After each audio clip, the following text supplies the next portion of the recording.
bonsoir à toutes et tous. Merci de nous avoir rejoints pour cette fête de la relation client.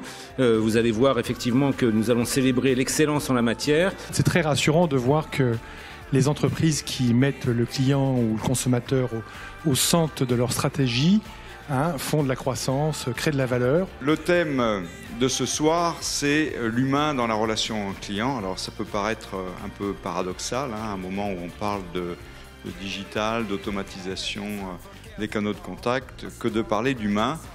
C'est très clair, dans la demande du client et de l'usager, ce qui lui importe beaucoup, c'est effectivement la relation humaine. Donc c'est le juste équilibre entre le canal digitalisé, le 100% robotisé. Je ne crois pas qu'on y soit, en tout cas pas dans la tête de nos clients et de nos usagers, mais il veut trouver le bon équilibre entre les deux.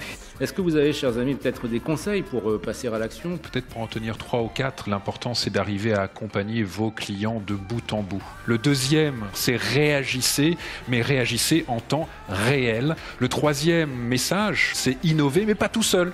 Innover avec vos clients, innover avec vos collaborateurs. Ils ne demandent que ça.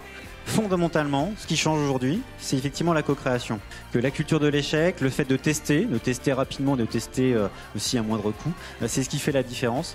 Un des grands challenges pour nous, c'est bien sûr de réussir le virage numérique que nous avons commencé à prendre en développant de plus en plus de services dématérialisés, de services sur Internet, tout en gardant évidemment cette dimension humaine qui est extrêmement importante dans notre relation.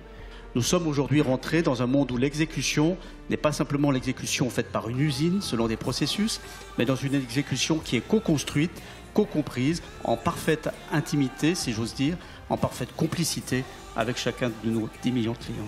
Ce qu'on essaie d'apporter à nos clients lorsqu'ils viennent au village, c'est qu'ils aient l'esprit libre, n'avoir à s'occuper de rien, n'avoir juste à choisir. Il faut que l'expérience qu'on leur offre soit sans défaut, sans couture, au niveau de la relation comme au niveau de l'expérience en village. Notre objectif, c'est d'être un lieu de lien. Si vous ne démarrez pas une relation, une journée sympa avec vos collaborateurs, donc il y a le digital, effectivement, il y a les référentiels, mais il y a l'âme. Beaucoup d'opérations se font de manière automatique, mais remontent auprès d'un chargé de clientèle toutes les particularités, tous les événements qui pourrait justifier qu'il y ait une rencontre entre le chargé de clientèle et son sociétaire. Tout l'enjeu, sans doute pour 2015 et puis au-delà, c'est le chacun de nos clients, parce qu'on a plus de 10 millions de clients chaque année. Et la question, c'est comment on réussit à reproduire pour chacun d'entre eux une relation personnalisée. Remercier tous les employés d'Amazon. Il y a 5000 employés d'Amazon en France. La bonne nouvelle, c'est que ça ne cesse de grandir.